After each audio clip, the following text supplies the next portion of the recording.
fotografija yra kuklus fotografas, nelaikantis savęs dideliu fotomenininku, tiesiog fotomėgėjų. Aš nemanyčiau, kad taip yra. Aš džiaugiuosi, kad jo šita parodėlė jau yra buvusi Kelmėje, Martinės muziejuje ir kultūros centre, ir jinai šiandieną yra eksponuojama čia pas mus Krašto kultūros centre. Malonu, kad visa jų šeima yra labai kūrybinga, visi tokie menininkai ir kad sutiko eksponuoti savo darbelius mūsų šitą mažojo galerijoje. Taip pat malonu, kad yra dar šiandieną mūsų tarpe tokių, kaip sakant, mažų šviesuliukų, kurie nepatingi išėti į gamtą, nepatingi pastebėti tai, kas yra dar gražaus aplink mus.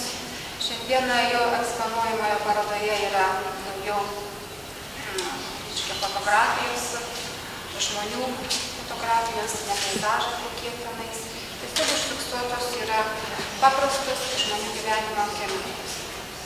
Ką aš daugiau galėčiau pasakyti? Manau, apie jį daugiau galėtų gal pakalbėti draugai, kadangi jisai yra studijos tokios narys, jie kartu fotografuoja, kartu dalyjasi įspūdžiais.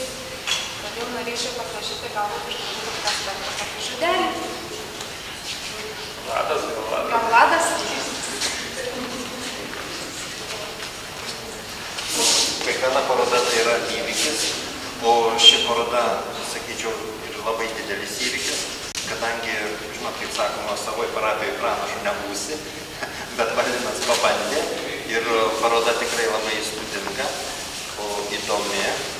O man pirmiausiai dar nemačius nuotraukos užkliuvo pavadinimas, kad tai yra nuotrauka šeimos albumui.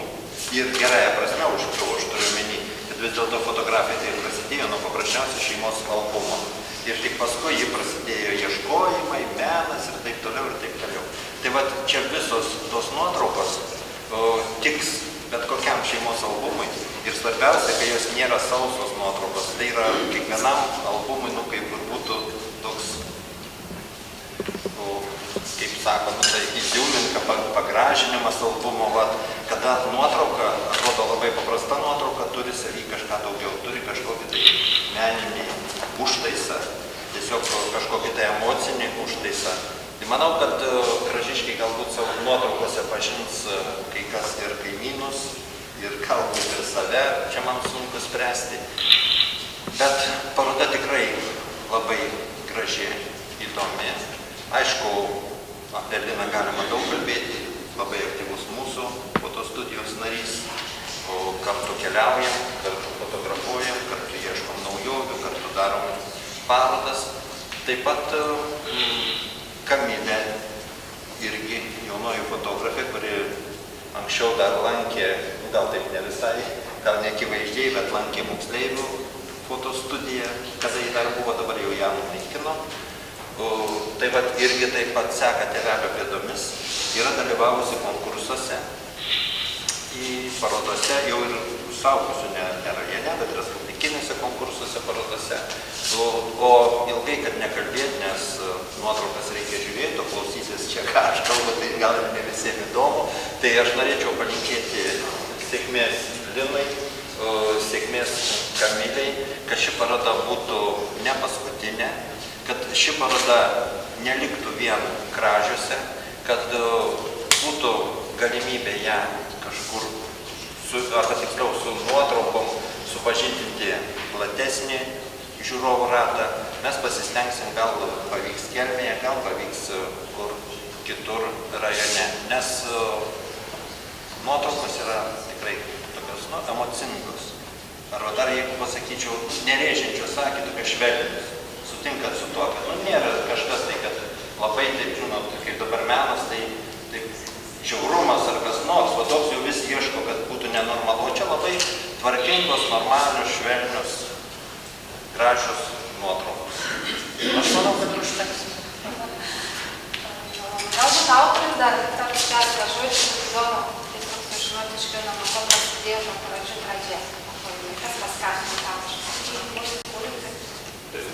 Visų pirma, noriu padėkoti, kad pakvietėt, pasiūlėt. darbuotojams, kad gražiai sukabinat. Taip pat čia paroda, taip fotografija visokia būna meninė, būna dokumentinė, būna mados fotografija, pasaulio vietos randa ir paprasta, mėgėjiška, kaip kas kiekvieno namuose fotoalbumai yra šeimos. Tai mes o tokia tema, čia specialiai tos parodos kažkaip ir nesiruošiam tai parodai, mes čia savo archyvus kelių metų perėjom, įdomesnius kadrus.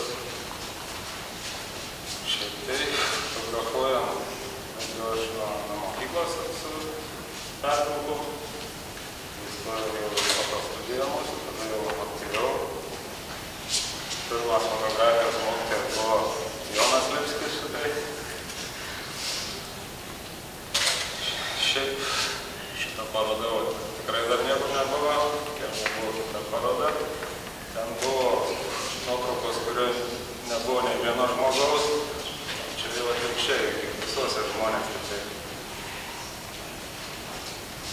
Nežinau, spręsti žiūrovus. Taip, spręsti. Nu ką, mes viso kultūros centro kolektyvų vardu turim palinkėti jums abiem, dukrai, kad ta kūrybinė ugnelė nei neužgestų, kai jinai dar labiau suliepsnotų, kai jūs nustebintų dar gražesnį fotografijos parodėlėm, o galbūt dar kažkokių kitokių darbelių, nežinau,